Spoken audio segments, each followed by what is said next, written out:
করে হলো তুমি মসজিদে সুদের টাকা দিবে?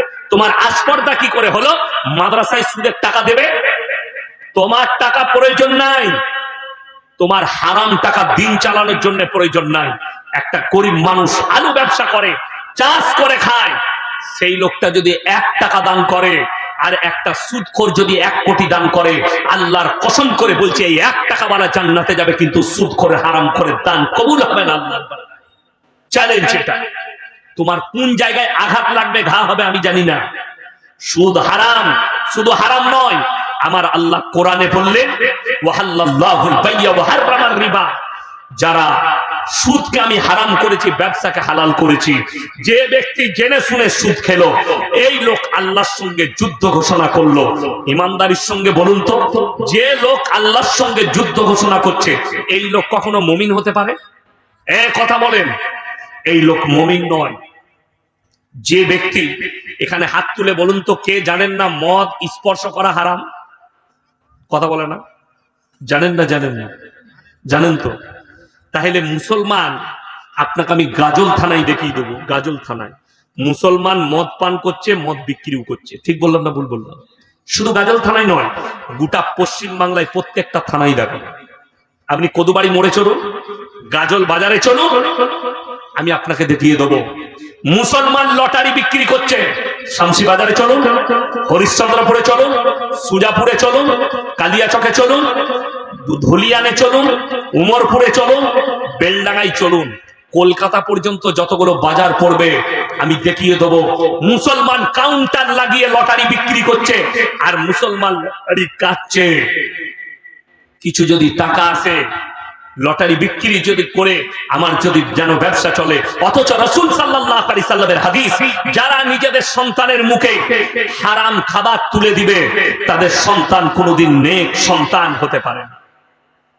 আর পৃথিবীতে জীবনে যতগুলো ভাই আছেন, মা বোন আছেন, শুনে যান, 3টে জিনিস যদি পৃথিবীতে কেউ রেখে যেতে পারে, কিয়ামতের সকাল পর্যন্ত আপনি কবরে শুয়ে শুয়ে নেকি পাবেন। জোরে বলুন সুবহানাল্লাহ। নাম্বার 1, নেক সন্তান। পানির বোতলটা দেন।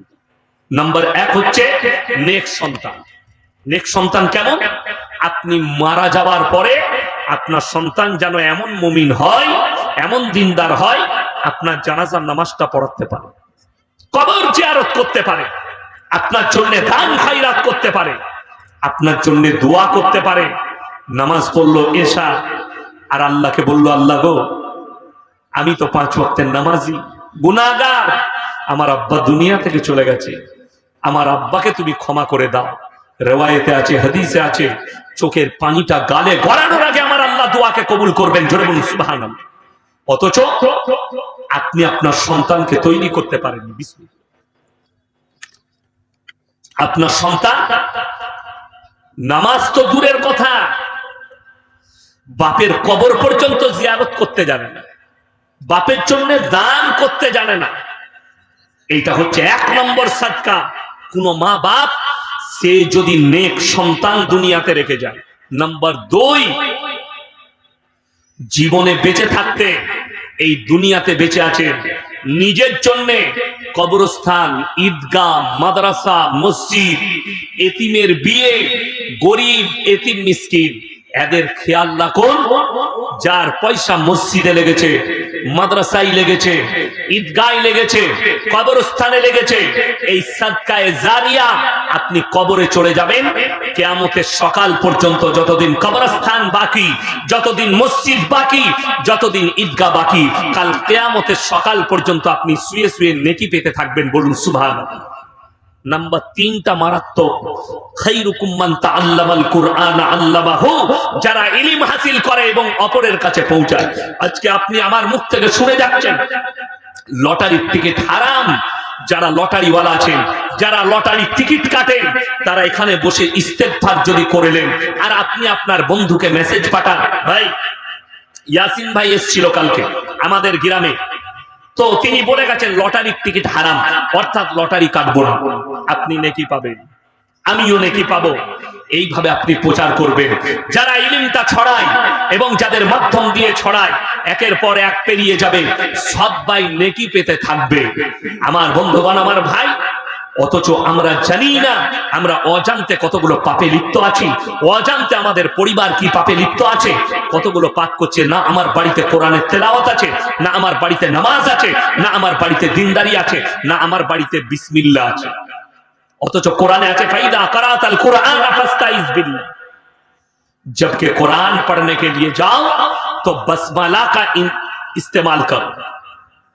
কিরাতের একজন কিতাব লিখেছেন কারি আব্দুর রহমান মক্কি রহমাতুল্লাহ আলাইহি, মারাত্মক কিতাব ফাওয়াইদে মাক্কিয়া, তার মধ্যে লিখেছে যে বসমালা কা ইস্তেমাল করো। যে কোনো কাজে তুমি বিসমিল্লাহর ইস্তেমাল করো, ব্যবহার করো। তোমার বিবিকে বলেছো সকালবেলায় মাংসটা কাটবে যখন বিসমিল্লাহ বলে, সবজির রান্না শুরু করবে বিসমিল্লাহ বলে, হাঁড়িতে যখন প্রথম চালটা দেবে বিসমিল্লাহ বলে। আমাদের বিসমিল্লাহ নাই, আমাদের বাড়িতে তারবিয়ত নেই, আমাদের বাড়িতে দস্তরখান নেই। আরে দুঃখ লাগে। আমি আপনাদের বহু এলাকায় গেলাম, দস্তরখান জানে না, গামছা বিছিয়ে মৌলবীদিকে ভাত দেয়। জানি না আপনার বাড়িতে মেহমান এলে আপনি কি করেন। দস্তরখানটা ময়লা ফেলার জন্য নয়, দস্তরখান হচ্ছে কোনো খাবার পড়ে গেলে সেখান থেকে তুলে খাওয়া।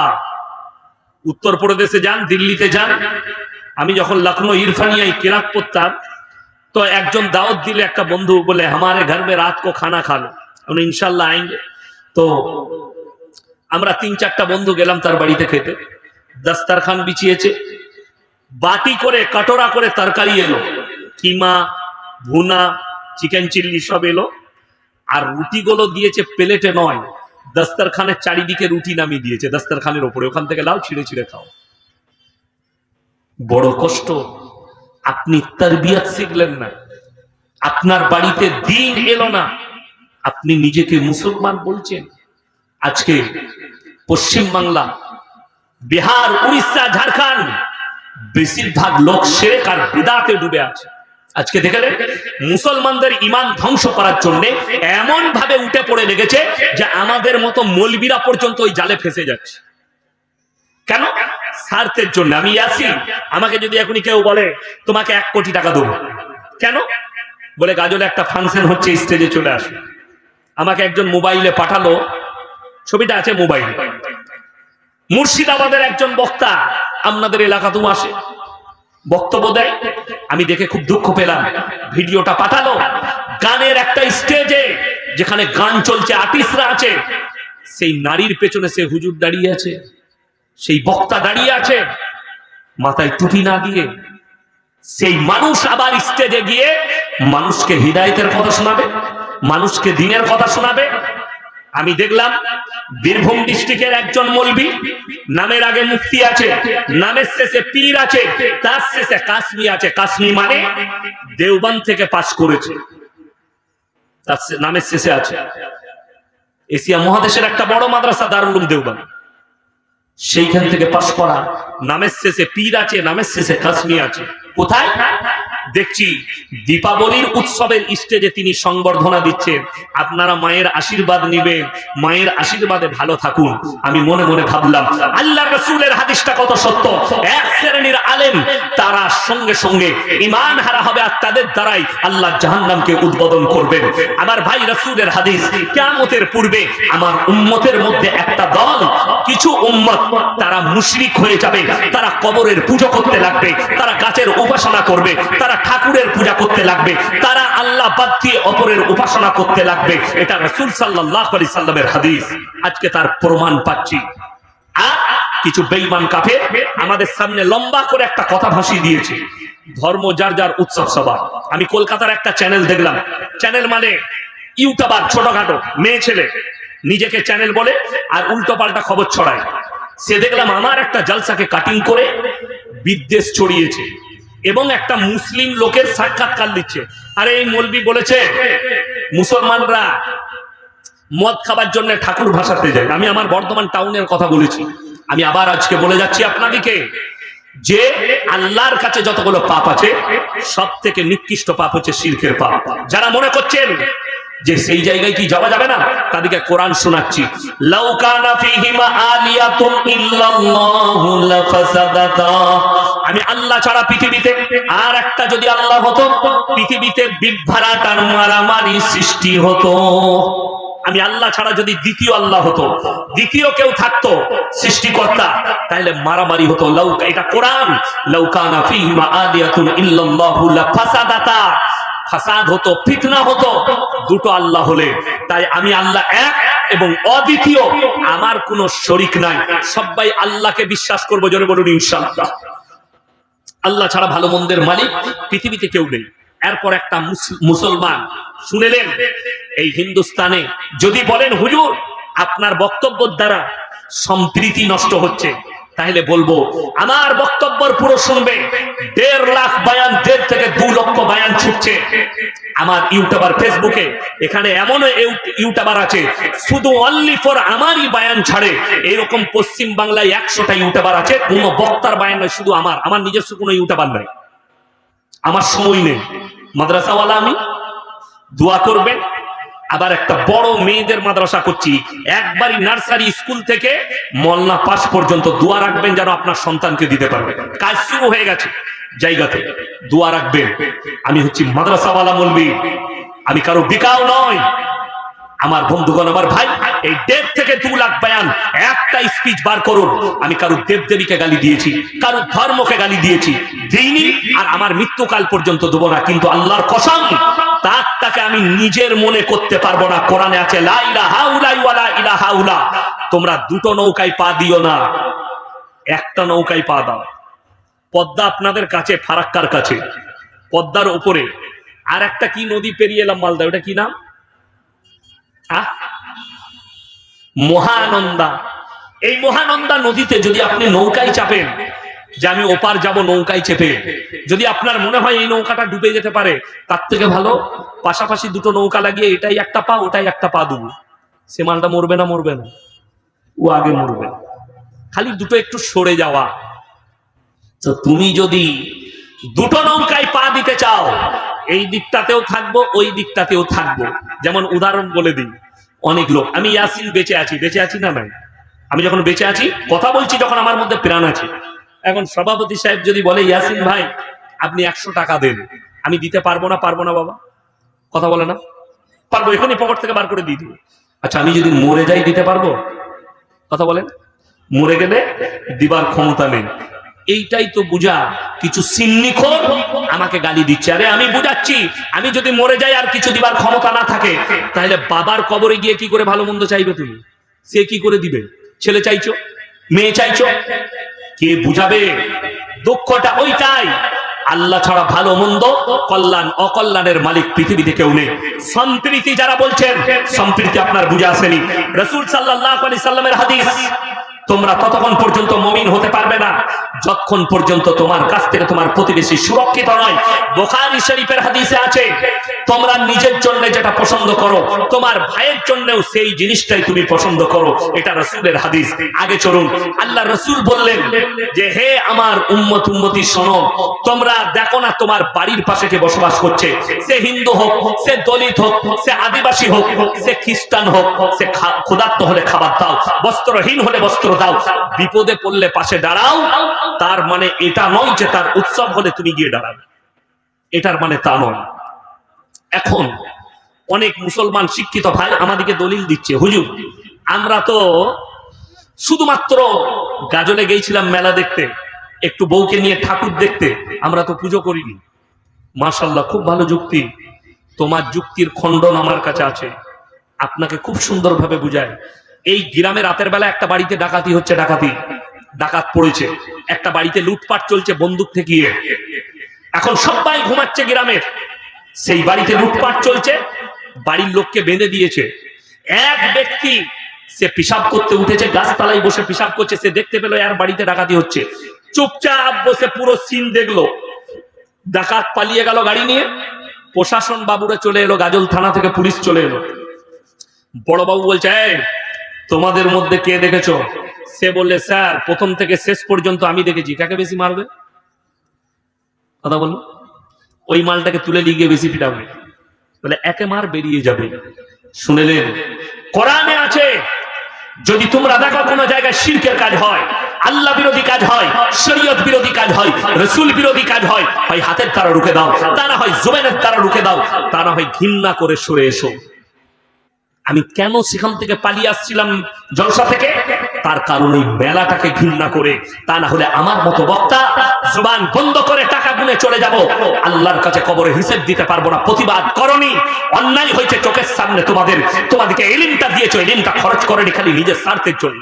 যদি কারো মনে হয় ফেসবুকে শোনার পরে, মোবাইলে শোনার পরে আমরা ইয়াসিন সাহেবকে দাওয়াত করেছি, আমরা তো মেলা বসাবো, মেলায় টাকা পাই, ইমানদারির সঙ্গে বলছি কালকেই বলবেন ডেট ক্যান্সেল করে দেবো, পয়সা ফেরত দিয়ে দেবো, টাকা পাঠিয়েছো ফেরত দিয়ে দেবো, ক্যান্সেল করে দিবে। আমি চ্যালেঞ্জ করে বললাম পশ্চিম বাংলায় যতজন আমাকে ঈদের রোজার আগে পর্যন্ত দাওয়াত দিয়েছো, ইনশাআল্লাহ দোয়া করবেন। আমি বাংলাদেশেও সফর করছি, বাংলাদেশেও জলসায় আমার শর্ত আছে, আমি শর্ত রেখে যাচ্ছি। অত সহজ নয়, দাওয়াত দিবার প্রয়োজন নেই। আলহামদুলিল্লাহ ডাল আর আলুটা বাড়িতে খাবো, আপনি তো মাংস ভাত খাইয়েছেন, বাড়িতে ডাল আলু খাবো। ডাল আলু খেলে কোনো মানুষ মারা যাবে? শাক আলু খেলে কোনো মানুষ মারা যাবে? শাক ভাত খেলে কোনো মানুষ মারা যাবে? বিস্কুট খেলে কোনো মানুষ মারা যাবে? আরে ভাত পাবো না, বিস্কুট খেয়ে থাকবো, ভাত পাবো না, পানি খেয়ে থাকবো। আল্লাহর কৃপায় গুজরাটের 2002 দাঙ্গায় আমি ওখানে একটা মাদ্রাসায় পড়াশোনা করি, 7 দিন পর্যন্ত ভাত পাইনি, শুধু বিস্কুট আর পানি খেয়েছিলাম, মারা যায়নি, এখনো বেঁচে আছেন। কে বললো আপনাকে? মানুষ খেয়ে মারা যায়, না খেয়ে মারেন। ওই জন্যে এই ধরনের পাপ কাজ করবেন না। আপনি বলছেন হাতের দ্বারা রুখে দিতে হবে, তা না হয় ঘৃণা করে ওই জায়গা থেকে সরে এসো। আর আল্লাহর কাছে সব থেকে বড় নিকৃষ্ট পাপ তো ওই পাপটাই। আজকে বড় দুঃখ লাগে, একজন বলছে মুসলিমদের লোক, আরে ইয়াসিন সাহেব পুজোতে যেতে পাবে না মুসলমানরা, কবরে কি করে যেতে পাবে? সেই মূর্খ জানা নাই। আমি তাকে বলবো অনুরোধ করে আমার 1.5 লাখ বয়ান শুনো, আমার আব্বাজির বয়ান বার করে শুনে নাও। আমাদের বাপ বেটার নামই হচ্ছে শিরক বিদআত খণ্ডনকারী বক্তা। আমরা শিরক বিদআতের উপরে কঠোর, যারা শিরকে ডুবে থাকে, যারা বেদাত কাজ করে। আরে আমি এমন বাপের বেটা, আমি ফুরফুরার বুকের উপরে জলসা করে এসেছি, কারণ বাপের হিম্মত নাই আমার সঙ্গে স্টেজে ভিড়ি। আসো প্রমাণ দিয়ে যাও। আজকেই আমি শুয়েছিলাম, দেখলাম নাম লেখা উঠলো, আসাম থেকে ফোন করেছে, কি রিজবি না খিজবি নাম লেখা আছে। বলছে হুজুর আপনি বলেছেন কিয়াম করা জায়েজ নেই। আমি বলে একদম অবশ্যই বলেছি, কি হয়েছে? বলছে আমার কাছে দলিল আছে। আমি বললাম দলিল তোর বাপ দাদার নয়, সব থেকে বড় দলিল একজন বার করে নিয়ে আয়, ইমাম আবু হানিফা রাহিমাহুল্লাহ। আপনারা মনে করবেন কিয়াম মানে কি? কিয়াম মানে হচ্ছে দাঁড়ানো, আর কিয়াম করা হচ্ছে ফরজ। কোথায়? নামাজে। সিন্নিখোরদের জানা দরকার, নামাজে দাঁড়ানো কি কথা বলে না? ফরজ। কিয়াম করা ফরজ নামাজে। কিন্তু ইয়া নবী সালামুন আলাইকা, ইয়া হাবিব সালামুন আলাইকা, দিল দিল আর লাড্ডু, এইগুলো ইসলামী শরীয়তে নেই, এইটা কোরআন হাদিসে নেই। তুমি প্রমাণ দাও। ইমাম আবু হানিফা রাহিমাহুল্লাহ কবে তোমার মতো দাঁড়িয়ে কিয়াম করেছে? ইমাম শাফি, ইমাম মালিক, ইমাম হাম্বল, 4টা ইমামের মধ্যে একটা দেখাও। আল্লাহ রাসূল চলে যাওয়ার পরে কোন সাহাবী দাঁড়িয়ে কিয়াম করেছে? অনেকজন ভাবছে আল্লাহ রাসূল সাল্লাল্লাহু আলাইহি সাল্লামের হাজির নাজির, আল্লাহ রাসূল সাল্লাল্লাহু আলাইহি সাল্লামকে হাজির নাজির বললে কোরআনকে মিথ্যা বলা হবে, কোরআনকে অস্বীকার করা হবে। আল্লাহ রাসূল সাল্লাল্লাহু আলাইহি সাল্লাম হাজির নাজির নয়, তার মারাত্মক দলিল শুনেলেন। মারাত্মক 1 নম্বর দলিল হচ্ছে সূরা ইউসুফ, আলিফ লাম রা তিলকা আয়াতুল কিতাবিল মুবিন ইন্না আনজালনাহু কুরআনান আরাবিয়্যান লাআল্লাকুম তাকিলুন নাহনু নাকুসসু আলাইকা আহসানাল কসাস বিমা আওহাইনা ইলাইকা হাদাল কুরআন ওয়া ইন কুনতা মিন ক্বাবলিহি লামিনাল গাফিলিন। একবারই সূরা ইউসুফের প্রথম পৃষ্ঠা প্রথম আয়াত থেকে শুরু করলাম। আল্লাহ কোরআনে বললেন সূরা ইউসুফে, হে নবী তোমার পূর্বে একজন ইউসুফ বলে নবী এসেছিল, তার বৃত্তান্ত ঘটনা আমি ওহীর মাধ্যমে জানাচ্ছি। আল্লাহ রাসূল যদি হাজির নাজির হতেন কোরআনটার প্রয়োজন হতো না। কোরআনে আল্লাহ যা জানিয়েছেন, আল্লাহ রাসূলের অজানা তথ্যগুলো আল্লাহ ওহীর মাধ্যম দিয়ে জানিয়েছেন। আল্লাহ তাআলা কোরআনকে পাঠিয়েছেন নবী সাল্লাল্লাহু আলাইহি সাল্লামের কাছে জিবরিল আমিনের মাধ্যম দিয়ে।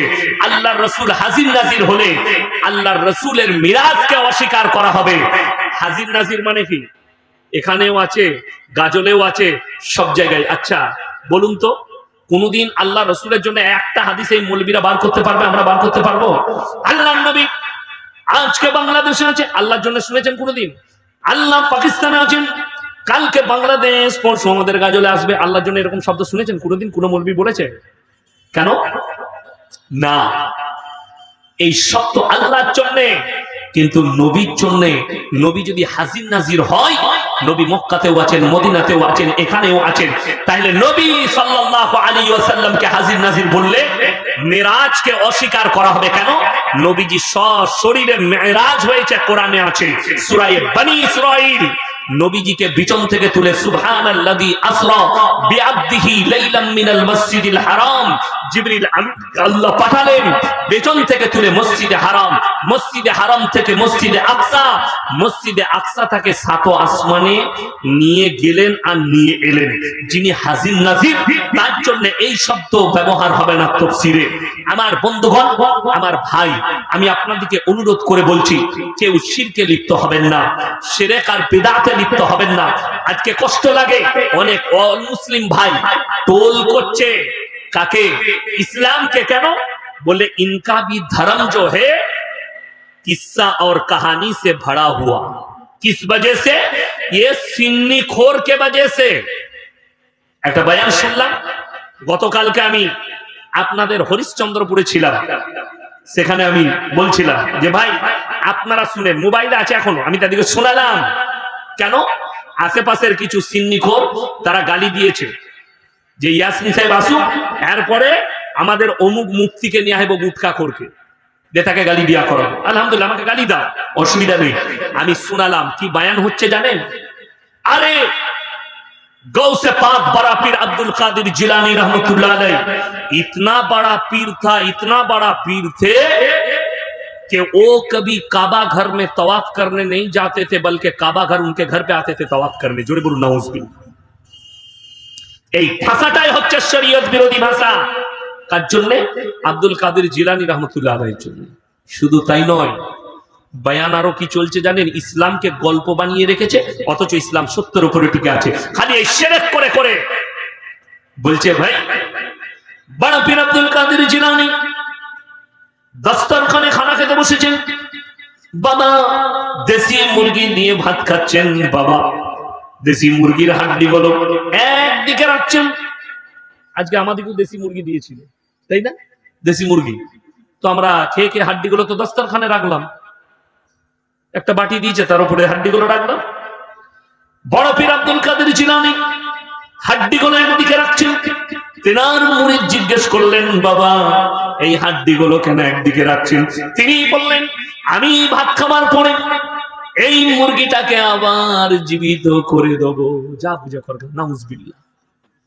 গোটা পৃথিবীর মৌলবীকে চ্যালেঞ্জ দিলাম, বড় পীর আব্দুল কাদের জিলানী রহমতুল্লাহ আলাইহি তো অনেক দূরের কথা। আল্লাহ রাসূল সাল্লাল্লাহু আলাইহি সাল্লাম বকরির মাংস খেয়েছেন, দুম্বার মাংস খেয়েছেন, উটের মাংস খেয়েছেন। কোন বাপের বেটা মৌলবী যদি একটা জাল হাদিস দেখাতে পারে যে নবীজি সাল্লাল্লাহু আলাইহি সাল্লাম বকরির মাংস খেয়েছেন, বকরিটাকে জীবিত করে দিয়েছেন, আমি চ্যালেঞ্জ দিলাম কিয়ামতের সকাল পর্যন্ত নবীজির জন্য এরকম একটা হাদিস নেই। শুধু এই কথাই নয়, বড় পীর আব্দুল কাদের জিলানী মসজিদের মধ্যে ফজরের নামাজ পড়তে গেলেন।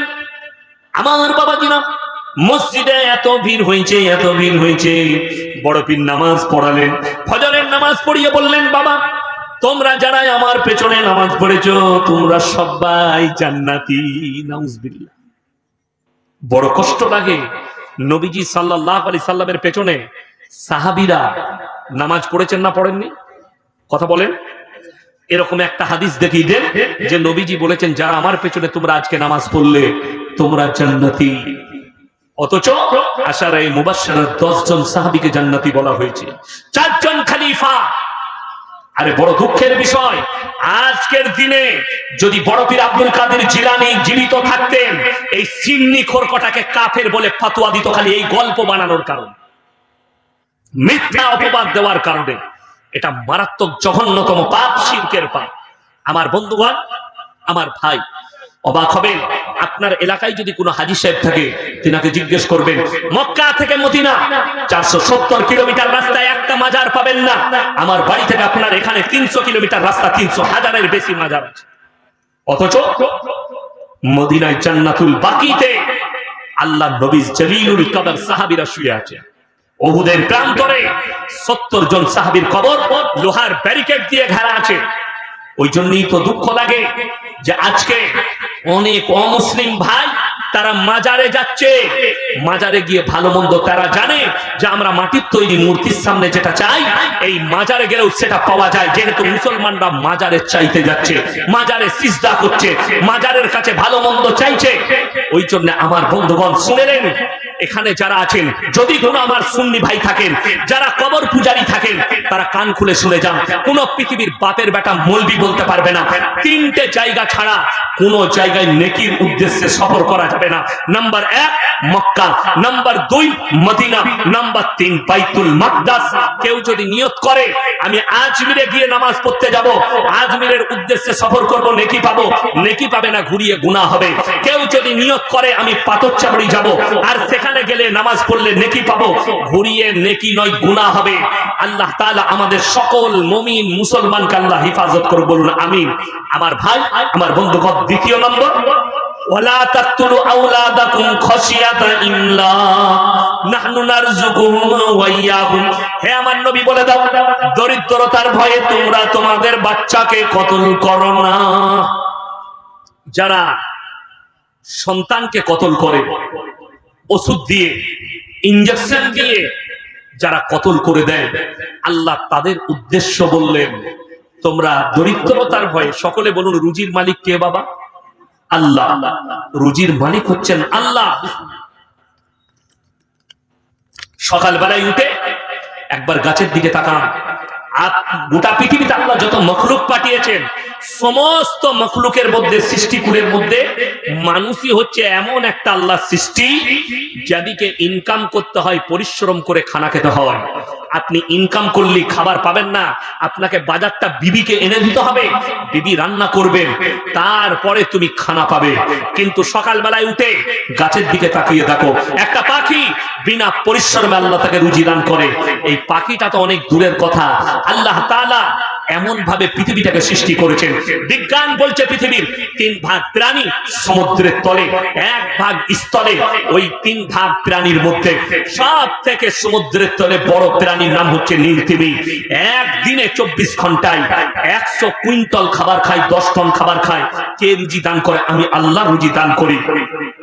পৃথিবীর যতগুলো মখলুক আছে, একটা পিঁপড়ে পর্যন্ত, তার রুজির মালিক আমি আল্লাহ। আর তুমি মানুষ বিশ্বাস করো না যে আল্লাহ আমাকে রুজি দিবে? আল্লাহ তাআলা কোরআনে বললেন, কোন ব্যক্তি যদি কোনো মানুষকে হত্যা করে, নিরীহ মানুষকে যদি কেউ হত্যা করে, গোটা মানব জাতিকে সে হত্যা করলো। কেউ যদি কোনো মানুষের উপকার করে, গোটা মানব জাতির উপকার করলো। আপনি ভেবে দেখুন, স্ত্রীর পেটে বাচ্চা, আপনি লুকিয়ে ইনজেকশন দিয়ে, ওষুধ দিয়ে তাকে নষ্ট করে দিলেন, মার্ডার করলেন। জানেন সরকারের কাছে দণ্ডনীয় অপরাধ। সরকার নিয়ম করেছে 3টের বেশি বাচ্চা নেবেন না। আপনি 3টে বাচ্চা নেন, সরকার যখন কায়েম করেছে, আপনার উপায় নেই, কিন্তু আপনাকে অন্য প্রযুক্তি ব্যবহার করতে হবে। কিন্তু বাচ্চা চলে এলে তাকে যদি হত্যা করো, তখন তুমি বিপদগামী হয়ে যাবে। আমার বন্ধুগণ, আমার ভাই, খুব ভালো করে বুঝবেন, কোরআনে আছে। যারা মনে করছেন কেউ জানে না, আমার পরিবার জানে না, কেউ জানে না, একমাত্র আমি জানি, আমার স্বামী জানে, তারা শুনেলেন, ইন্নাল্লাহা লা ইয়াখফা আলাইহি শাইউন ফিল আরদি ওয়ালা ফিস সামা, সূরা আল ইমরান। আমি আল্লাহ রাব্বুল আলামিন, পৃথিবীতে এমন কোন জিনিসটা নেই যে আমার কাছে গোপন আছে। ওই জন্য আমার ভাই, আপনি যদি মনে করেন পৃথিবীর কেউ জানে না, আপনি ভুল পথে আছেন। যদি মনে করেন কেউ বুঝতে পারেনি, আমার ভাই ভুল পথে আছেন। কোরআনে আছে, যে কিয়ামতের দিনে সূরা ইয়াসিন, আল ইয়াউমা নাখতিমু আলা আফওয়াহিহিম ওয়া তুকাল্লিমুনা আইদিহিম ওয়া তাশহাদু আরজুলুহুম বিমা কানু ইয়াকসিবুন। আমি তাদের জবানগুলো সিলাই করে দেব, তাদের হাত কথা বলবে, তাদের চোখ কথা বলবে, তার অঙ্গ প্রত্যঙ্গকে কথা বলার আমি আল্লাহ যোগ্যতা দান করব। আমার বন্ধুগণ, আমার ভাই, ওই জন্য অনুরোধ করছি সবাই মুমিন হব, বলুন ইনশাআল্লাহ। এরপরে শেষে বলবো, তিনটে ব্যক্তি যদি আপনাদের কাছে হাত পাতে তাদের হাতকে ফিরাবেন না। নাম্বার 1, ওয়া আতিদাল কুরবা, তোমার কাছের গরীব। নাম্বার 2, ওয়াল ইয়াতামা ওয়াল মাসাকিন, এতিম আর মিসকিন যদি হাত পাতে তার হাতকে ফিরাবে না। ওয়াবনাস সাবিলি ওয়ালা তুবাদদির তাবদীরা, আর মুসাফির যদি হাত পাতে তার হাতকে ফিরিও না। আমার বন্ধুগণ, আমার ভাই, খুব ভালো করে বুঝবেন, কেউ যদি হাত পাতে, আপনি 1 টাকা যদি দান করেন, মাথায় রাখবেন আল্লাহ আমাকে দেনেওয়ালা বানিয়েছো, আমাকে হাত পাতনেওয়ালা বানাওনি। আল্লাহ আমাকে দেনেওয়ালা বানিয়েছো, আমাকে হাত পাতনেওয়ালা বানাওনি। কোন এতিম আর মিসকিন যদি হাত পাতে তার হাতকে ফিরিও না। আর মুসাফির, এই তিনজন যদি দোয়া করে আল্লাহ দোয়াকে কবুল করে নেয়। ইন্নাল মুবাদদিরিন কানু ইয়াকুয়ানাশ শায়াতিন ওয়া কানাশ শাইতানু লিরাব্বিহি কাফুরা। হে আমার নবী বলে দাও, আর যারা অপব্যয় করে তারা শয়তানের ভাই। যাদের কাছে আল্লাহ টাকা দিয়েছে, সেই টাকা মদে, নারীতে, লটারিতে, গাঁজাতে, বিড়িতে, অবৈধ কাজে, ইসলাম বিরোধী কাজে, রসুল বিরোধী কাজে যারা খরচ করছে তারা হচ্ছে শয়তানের ভাই। আর শয়তান জাহান্নামে যাবে, তার ভাই যারা হবে তারাও জাহান্নামে যাবে। আল্লাহ রসুল বলেছেন, জাকিরা, গচ্ছিত সম্পদ, মানুষ কিয়ামতের দিনে কাঁদবে। আমি যদি আরো কিছু বেশি দান করতাম আমার জন্য মঙ্গল হতো। আমার বন্ধুগণ, আমার ভাই, আমি মুসাফির মানুষ, 300 কিলোমিটার এসেছি, আবার আমি অতটা যাব, আবার আমাকে কালকে জলসায় যেতে হবে। আমি আপনাদের কাছে অনুরোধ করছি, এমন 15 জন ভাই কে কে আছেন এই কবরস্থানের জন্য সদকায়ে জারিয়া করবেন 500 করে টাকা। যদি না থাকে আমার কাছে ওয়াদা করে যান 1 মাস পরে দিবেন, 15 দিন পরে দিবেন। আমি মাত্র 500 করে টাকা, মুসাফির মানুষ, আমি দোয়া করব, ফজরে দোয়া করব, আল্লাহ যেন আপনাদের ইজ্জতে বরকত দেয়, আপনাদের মালেতে বরকত দেয়। আমার ভাই 1 নম্বর কে আছে, মাত্র 500 করে টাকা চেয়েছি, যদি না থাকে আপনি পরে দিবেন, 1 মাস পরে দিবেন। কারুর যদি মোবাইলে থাকে, ফোন পেতে থাকে, আপনি কমিটির ছেলের ফোন পেতে দিয়ে যান। মায়েদের মধ্যে যদি কেউ থাকেন, সন্তানের নামে, নিজের নামে, ছেলের নামে, আমি আবার নিজের জন্য, কেউ যদি কোনো আল্লাহর বান্দা থাকেন, একটু তাড়াতাড়ি বলি, মাত্র 500 করে 15 জন চেয়েছি। ইসলাম ভাই, মাশাআল্লাহ, জাযাকাল্লাহ। 2 নম্বর হয়ে গেছে, মাশাআল্লাহ। 3 নম্বর, জাযাকাল্লাহ। আমি 15টা চেয়েছি, 15 জন, মাশাআল্লাহ। আসুন ভাই, একটু তাড়াতাড়ি। একজন ওয়াদা করেছেন, মাশাআল্লাহ। 4 জন হয়ে গেল। তাহলে আর কে আছেন ভাই? জাযাকাল্লাহ। আসুন বাবাজি। আচ্ছা, ওই মোল্লার হাতে 5000 টাকা দিয়েছিলেন, আমার হাতে 500 দিলেন। আল্লাহ আপনার 500 দিয়েছিলেন, আল্লাহ হায়াতে বরকত দেখ, মাশাআল্লাহ।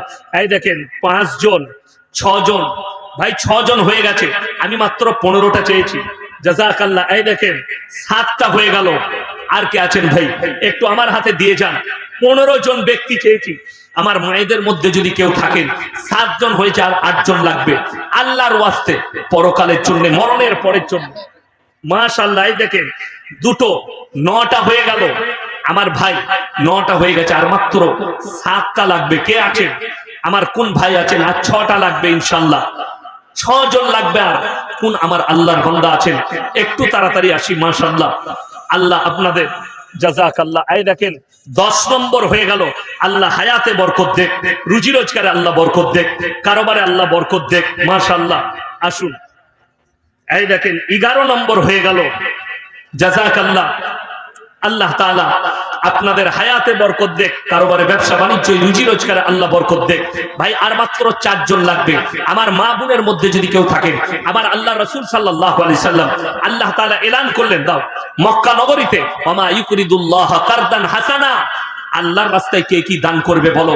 আল্লাহ রাসূল সাল্লাল্লাহু আলাইহি সাল্লামের সাহাবীরা নিজেদের জান মালের কুরবানি করেছে। আজকে আপনাকে জান দিতে হবে না, শুধু যেখানে আপনার আমার বাপ-দাদারা শুবে, সেই পবিত্র কবরস্থানের জন্য আমার কোন আল্লাহর বান্দা আছেন? 10 জন হয়ে গেছে, আর মাত্র 5 জন, মাশাআল্লাহ। আরো একজন বাচ্চা 100 টাকা দিয়েছে, আল্লাহ তুমি এর বাচ্চার হায়াতে বরকত দাও। আমার ভাই আর কে আছেন? কোন আল্লাহর বান্দা আছেন? মাত্র 500 করে বলেছি, 10 জন হয়ে গেছে, আর মাত্র 5 জন কে কে আছেন? 5 জন ভাই কে কে আছেন তাড়াতাড়ি বলুন।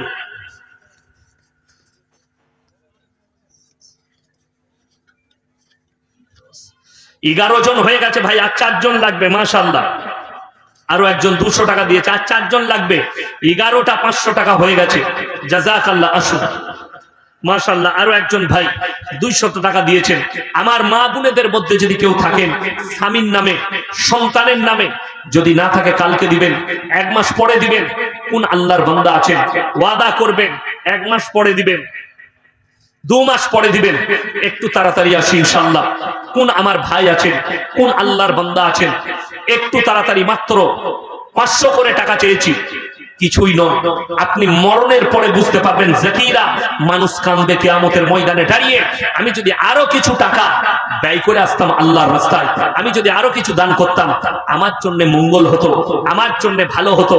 তাই আমার ভাই আর কে আছেন, আমার কোন আল্লাহর বান্দা আছেন, একটু বলবেন ইনশাআল্লাহ। দেখি কে আছেন, যে আমি আছি, যে এই 100 টাকা আমি দেবো, 500 টাকা আমি দেবো। কে আছেন? আমার কোন আল্লাহর বান্দা আছেন যে তাড়াতাড়ি এসে 500টি টাকা দিবেন ইনশাআল্লাহ? দেখি কে আছে। জাযাকাল্লাহ। আরো একজন ভাই 100 টাকা দিয়েছে।